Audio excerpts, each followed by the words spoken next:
오늘 사도행전의 본문은 바울이 밀레도에서 에베소 장로들을 청하여 행한 고별 설교 중에 한 대목입니다. 32절을 보면 바울은 설교를 마치면서 지금 나는 하나님과 그의 은총의 말씀에 여러분을 맡깁니다. 부탁합니다. 그렇게 말했습니다. 그래서 저는 오늘 이 바울이 하나님과 그의 은총의 말씀에 맡긴다라고 하는 것, 그리고 구약 민수기 모세가 놋뱀을 장대에 높이 매달음으로써 불뱀에 물린 그 사람들을 살려내는 그런 구약의 이야기를 통하여서 우리의 삶을 주님께 맡긴다라고 하는 것, 그것이 무엇을 의미하는지 생각해 보려고 합니다. 고별 설교를 하고 있는 바울은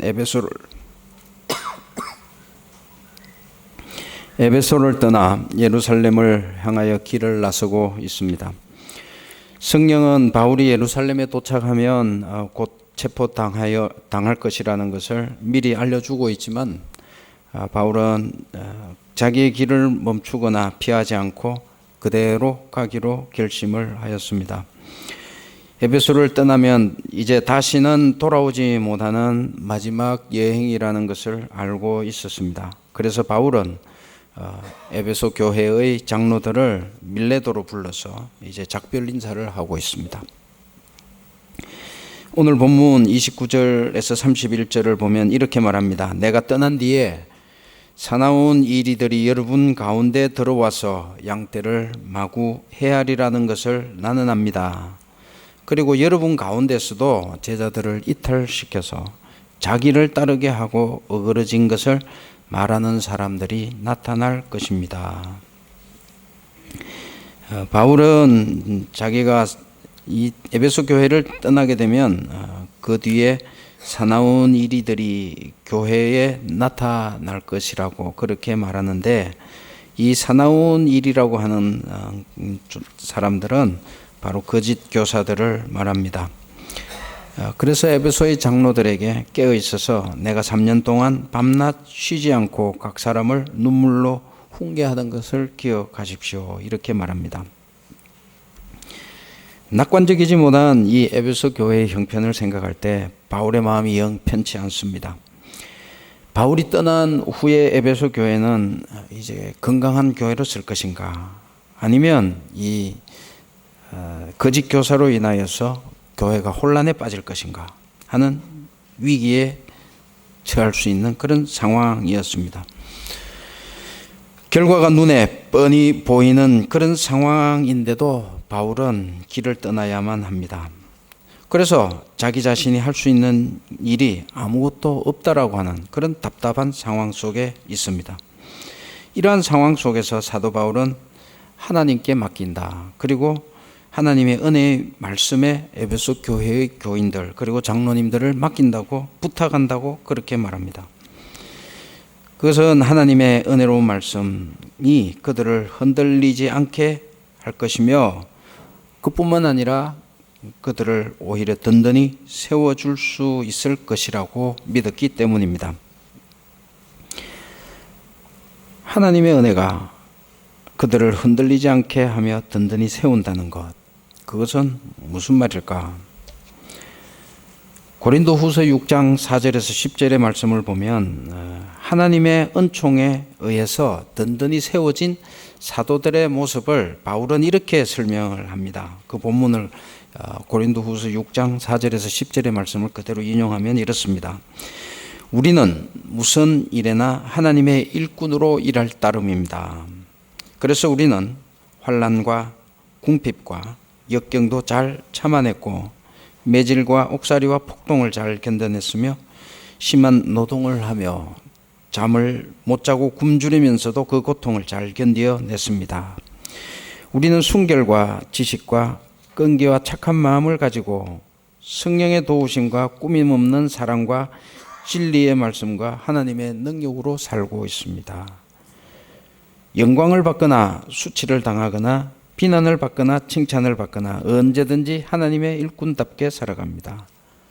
우리는 속이는 자 같으나 진실하고 이름 없는 자 같으나 유명하고 죽은 것 같으나 이렇게 살아 있습니다.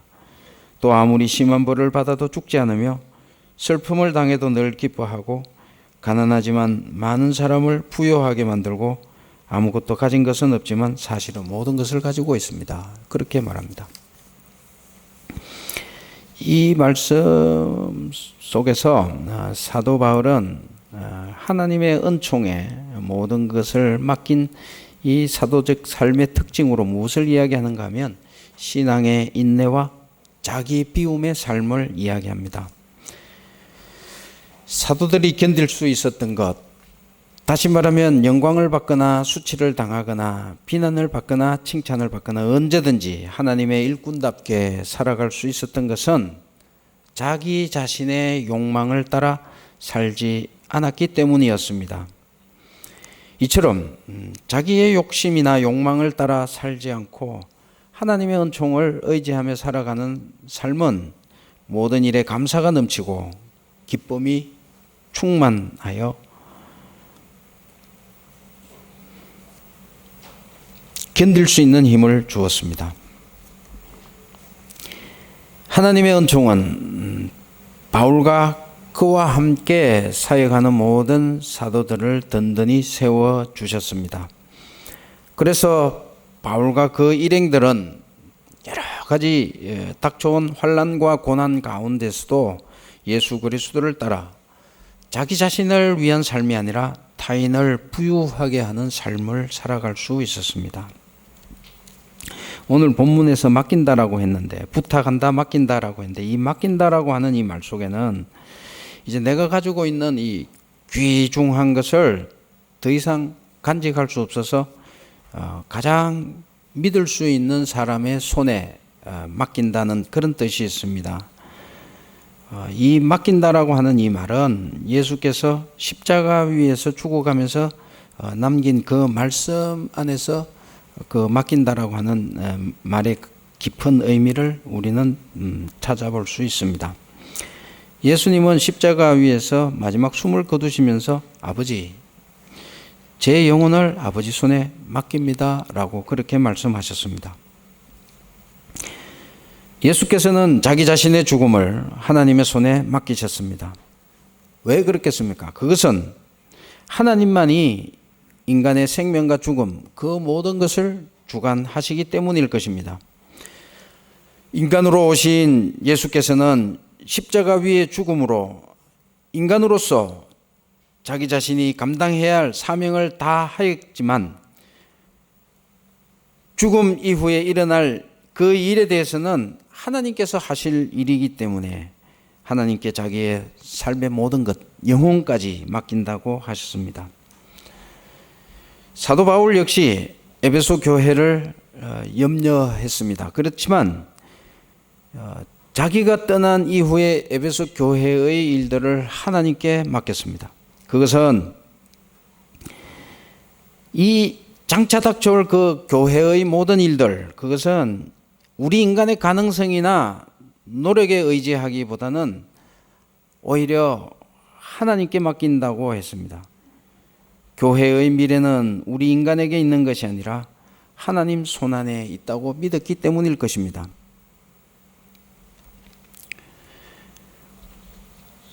우리는 주님께 맡긴다라고 하는 이 말을 우리의 삶 속에서 많이 사용합니다. 그래서 우리가 이 주님께 맡긴다라고 하는 이 말씀 속에서 생각해 보아야 할 것, 그것은 우리가 주님께 모든 것을, 우리의 삶을 맡긴다고 말하면서도 실제의 우리의 삶은 과연 주님께 맡기는 삶을 살 수 있는가 하는 겁니다. 우리는 주님께 모든 것을 맡긴다라고 그렇게 말하지만 실제로는 우리의 삶을 맡기지 못할 때가 많은데 왜 그런 것일까 하는 것입니다. 여러 가지 이유가 많이 있습니다만 우리가 주님께 모든 것을 맡긴다라고 하면서 맡기지 못하는 여러 가지 이유가 있는데, 성서에서 우리가 하나님께 우리 자신을 맡기지 못하는 그 이유 중에서 가장 큰 잘못은, 죄악은 무엇이냐라고 했을 때 성경은 우리들에게 인간의 교만이다 이렇게 이야기를 합니다.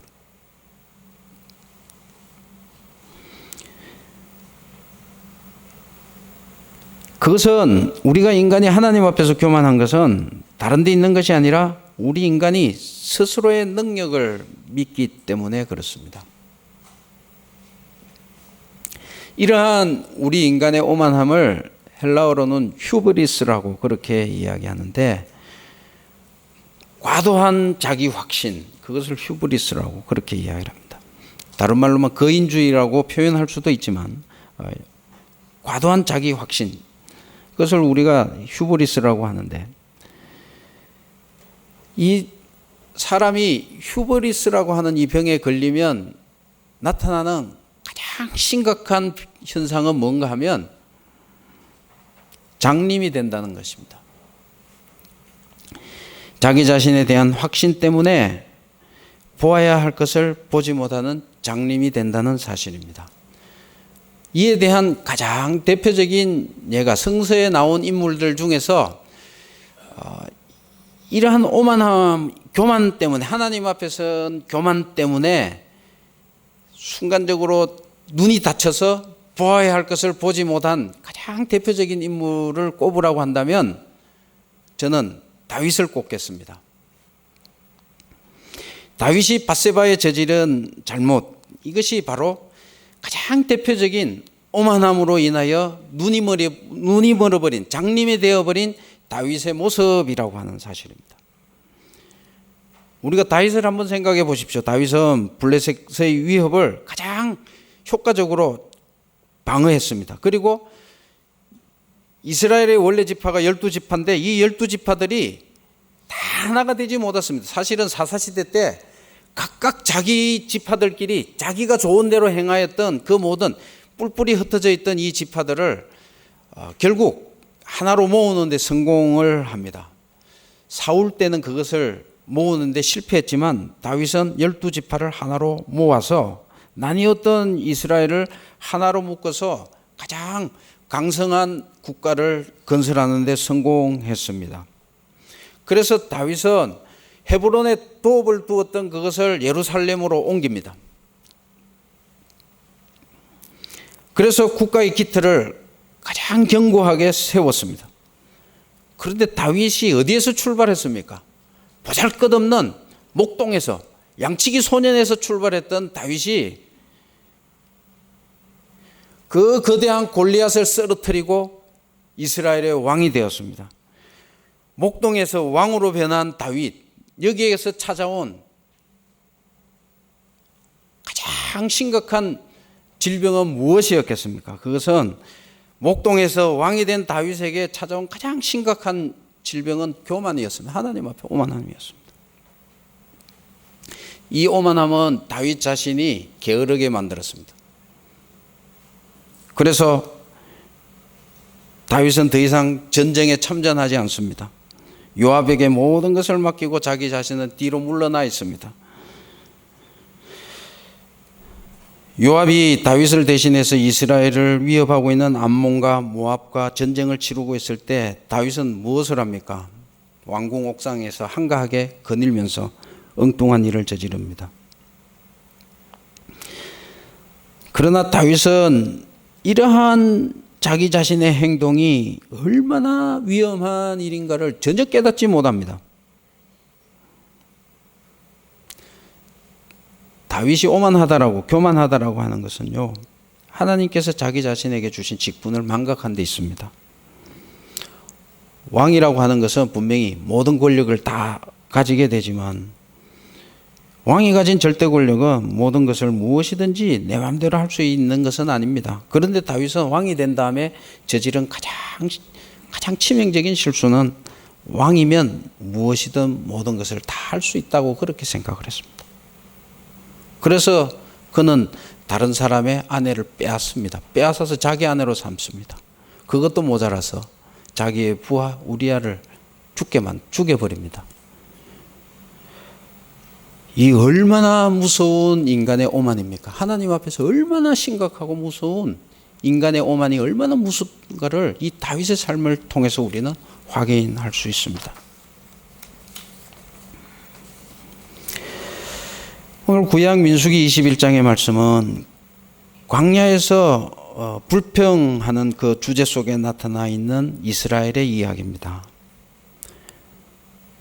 오늘 이 말씀 속에서 우리는 주님께 맡긴다라고 하는 것, 그것이 사실은 이 민수기 말씀 속에서 여러 가지를 생각해 볼 수 있는데, 오늘은 특별히 주님께 맡긴다라고 하는 것, 이것이 무슨 의미가 있는지를 한번 보려고 합니다. 광야에서 이스라엘 백성들의 불평은 처음부터 끝까지 중단되지 않는 불평입니다. 광야 유랑하는 내내 불평을 합니다. 그러나 이 민수기에 나오는 이 불평은 그동안 이스라엘 백성들이 물이 모자라고 식량이 모자랄 때마다 불평했던 그 불평과는 전혀 다른 불평이었습니다. 그것은 왜냐하면 그때는 불평할 때마다 누구만 원망했는가 하면요, 모세만 원망했는데, 오늘 민수기 본문을 보면 이스라엘 백성들이 정말로 두렵게도 하나님을 직접적으로 비난하는 데 있습니다. 21장 4절을 보면요, 백성들이 호르산을 출발해서 홍해 길을 따라 에돔 땅을 우회하려고 하였다가 길로 말미암아 마음이 상하였다, 이렇게 되어 있습니다. 이스라엘은 이 에돔 땅을 우회해서 홍해로 나가려 했습니다. 바로 가면 되는 길인데 먼 길을 돌아서 갔습니다. 그런데 먼 길을 돌아서 가도 먹을 것, 마실 것, 물과 식량이 부족하지 않으면 불평하지 않았을 것입니다. 그런데 먼 길을 돌아감으로써 먹을 것도 없고 마실 물도 없게 되니까 견디지 못합니다. 그래서 본문을 보면 길로 인해서 백성의 마음이 상함으로써 백성들은 하나님과 모세를 원망했다, 이렇게 이야기합니다. 하나님께서는 이 불평하는 이 백성들을 심판하기 위해서 독 있는 불뱀을 보내서 이 많은 사람들이 이 뱀에 물려 죽게 됩니다. 이때 이제 이 백성들이 모세에게 어떻게 조치를 좀 취해봐라. 그래서 모세가 기도를 하니 하나님은 모세에게 노뱀을 만들어서 장대에 걸고 그것을 바라보면 산다고 했고, 뱀에 물린 사람들은 그것을 보고 모두 살았다, 이제 이렇게 본문이 마무리됩니다. 오늘 저는 이 주님께 맡긴다라고 하는 이 주제 속에서 오늘 이 불뱀 사건에서 생각할 것은, 노뱀을 쳐다보는 사람들은 모두 살 것이다 라고 한 이 말씀을 따로 떼서 한번 생각해 보려고 합니다.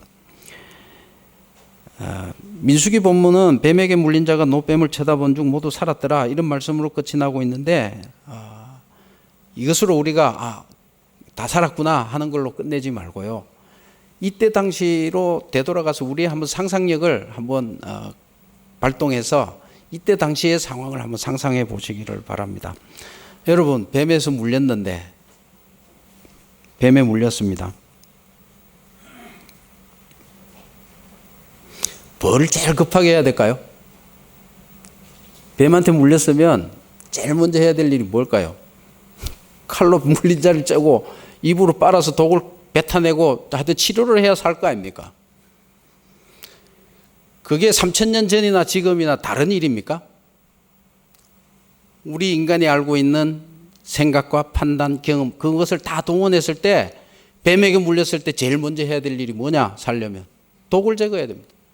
그런데 모세가 노뱀을 매달아서, 자, 뱀에 물린 자들이여 노뱀을 쳐다봐라, 살 거다.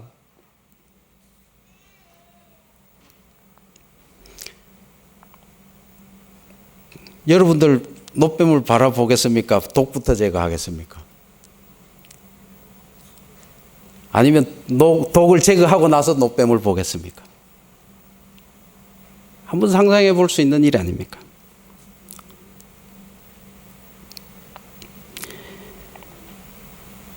과연 얼마나 많은 사람들이 노뱀을 바라보고 살았을까? 노뱀을 바라본 사람은 다 살았는데 과연 얼마나 될까?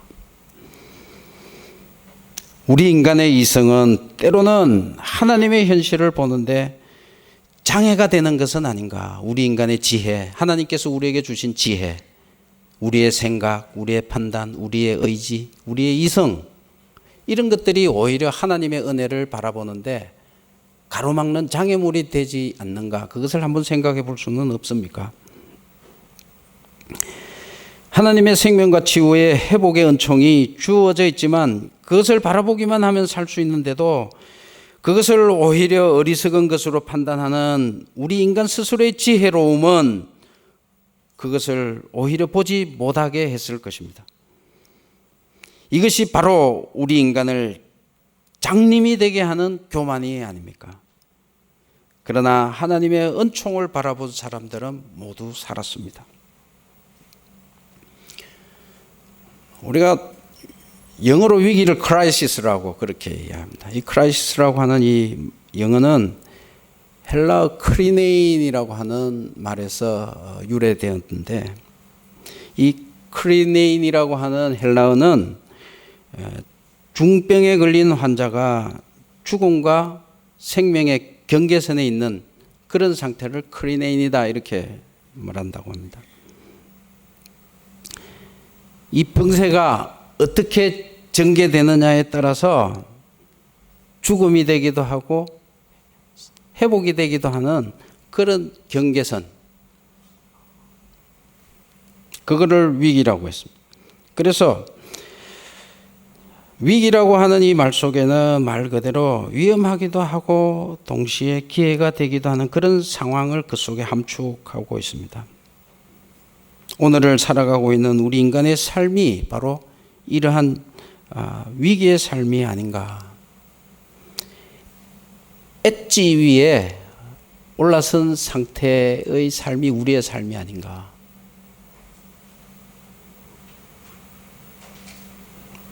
삶 자체가 위기인 우리 인간에게 구원이 뭐냐?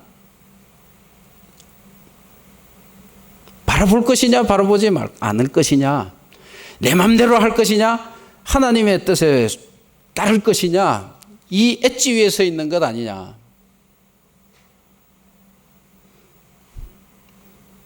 여러분들 어떻게 생각하십니까? 오늘 이 민수기에 있는 이 노뱀의 사건, 이 상황 속으로 우리가 거슬러서 이 상황 속으로 들어가서 내 자신이 뱀에게 물렸다라고 생각했을 때, 우리의 삶이 이렇게 엣지 위에 놓여 있다라고 생각했을 때, 과연 구원은 뭐냐?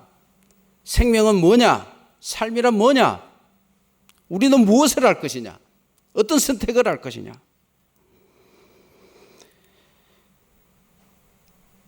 주님께 모든 것을 맡길 수 있는 것, 그것이 생명이요 구원이 아니겠는가? 예수님께서는 민수기 21장의 노뱀의 이야기를 십자가의 비유로 사용하셨습니다. 요한복음 3장 14절에서 15절 사이에 있는 말씀을 보면 이렇게 되어 있습니다. 모세가 광야에서 뱀을 든 것과 같이 인자도 들려야 하리니 이는 저를 믿는 자마다 멸망치 않고 영생을 얻게 하려 하심이니라. 예수님의 이 말씀은 노뱀이 달린 장대처럼 십자가를 바라보는 모든 사람에게 하나님께서는 구원의 은총을 주신다고 했습니다. 예수님 당시 이스라엘을 생각해 보십시오. 유대인들은 하나님의 백성으로 선택되었습니다. 그런데 유대인이라고 해서 무조건 구원받는 것이 아니다라고 하는 것, 그것이 오늘 주님께서 하시는 말씀입니다. 예수 그리스도의 십자가의 죽음을 받아들이는 자만이 구원을 받게 될 것이라는 것입니다. 자기의 의를 버리고 하나님의 은혜에 자기 자신의 삶을 맡길 때 구원을 얻을 것이요 새로운 생명을 얻게 될 것이라는 그런 말씀입니다. 우리 믿는 사람들이 가장 자주 사용하는 말들 중에 하나는 하나님의 뜻, 하나님의 뜻이라는 말과 주님께 맡긴다라고 하는 이 말을 가장 많이 사용할 것입니다. 저는 이 하나님의 뜻이라고 하는 말, 그리고 주님께 맡긴다라고 하는 이 말을 우리가 신중하게 사용해야 되겠다. 함부로 사용해서는 안 되겠다. 그런 생각을 합니다. 우리가 하나님의 뜻을 말하고 하나님의 뜻을 따르겠다라고 하는 그 말의 의미는 먼저 경계선 위에 서 있는 우리 자신이 이 경계선에서 양면을 보아야 할 것입니다. 무슨 양면을 보아야 하느냐? 이 경계선에서 한쪽은 내 욕심과 내 욕망대로 내 마음대로 살고자 하는, 내 의지대로 살고자 하는 이 삶의 이 한편을 보고, 또 다른 한편은 그 너머에 있는 우리의 욕망과 우리의 뜻과 우리 스스로의 힘으로 살고자 하는, 내 욕심대로 살고자 하는 그 뜻이 아닌 하나님의 뜻을 바라볼 수 있을 때, 바라보고 내 욕망을 버리고 하나님의 뜻을 선택할 수 있을 때, 그때 우리는 하나님의 뜻을 이야기해야 됩니다.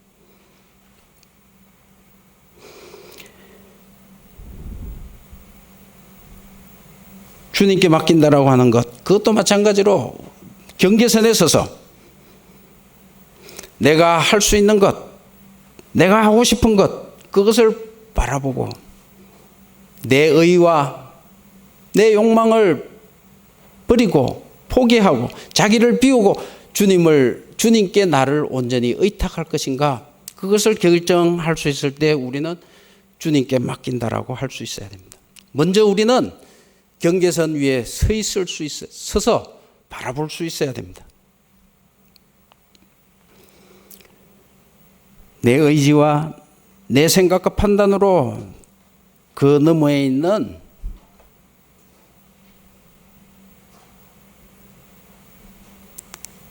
내 의지를 버리고 내 생각을 버리고 내 판단을 버리고 그 다른 편에 있는 하나님의 섭리하심을 바라보아야 합니다. 그 경계에서 나를 버리고 하나님의 은혜를 향하여야 할 것입니다. 그리스도의 십자가를 바라보아야 할 것입니다. 그것이 진정 하나님의 뜻을 헤아리는 일이고 주님께 내 자신을 맡기는 그런 것이 될 것입니다. 구약 민수기에서 모세는 이스라엘 공동체의 현재는 생명과 죽음 사이에 경계에 서 있다고 했습니다. 신약 사도행전에서 바울은 에베소 교회의 현재가 어떤 상황이냐 하면 에베소 공동체를 위협하고 있는 사나운 이리의 위험을 보고 있다고 했습니다. 그렇다면 우리의 지금 어떤 상황인가? 그렇다면 나라고 하는 내 삶의 지금은 어디에 있는가? 나는 어디에 지금 서 있어서 무엇을 바라보고 어느 양편을 보고 있는가?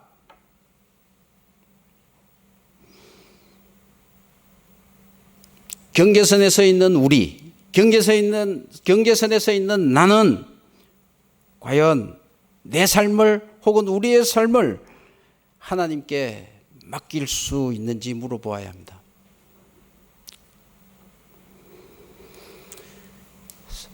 하나님께서는 이 성령을 통하여서 우리에게 모든 것을 분별할 수 있도록 하셨지만 우리는 그것을 보지 못하는 장님이 되지는 않았는지 한번 물어보아야 합니다.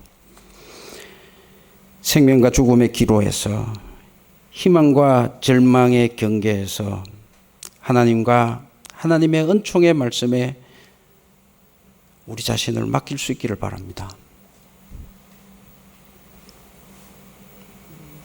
제가 참 미숙하지만 제가 생각하기에 우리 인간에게 가장 어려운 일이 무엇이냐고 묻는다면 저는 나라고 하는 존재를 내려놓는 것, 그것이 이 세상에서 제일 어려운 일이 아닌가, 저는 그렇게 생각을 합니다. 정말로 이제는 할 수 있겠다, 그렇게 생각이 들고 다짐도 하고 결단도 하고 수도 없이 해보지만 그것은 또다시 어느새 우리를 힘들게 하는 그런 요소가 그것이 아닌가. 시편 8편의 시인은 이렇게 하나님께 기도합니다. 하나님, 내가 무엇이기에 이토록 저를 기억해 주십니까? 하나님, 제가 무엇이기에 저를 이토록 돌보아 주십니까? 이렇게 기도를 합니다. 하나님 앞에서 우리의 나라고 하는 존재, 그것을 내려놓을 수 있기를 바랍니다. 그래서 하나님께서 우리에게 주시는 진정한 평화, 그리고 하나님께서 우리에게 주시는 참된 자유, 그리고 하나님께서 우리에게 주시는 참 생명을 누릴 수 있기를 바랍니다. 기도하겠습니다.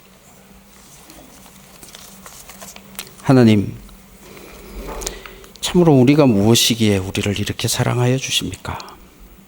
우리를 이렇게 돌보아 주십니까?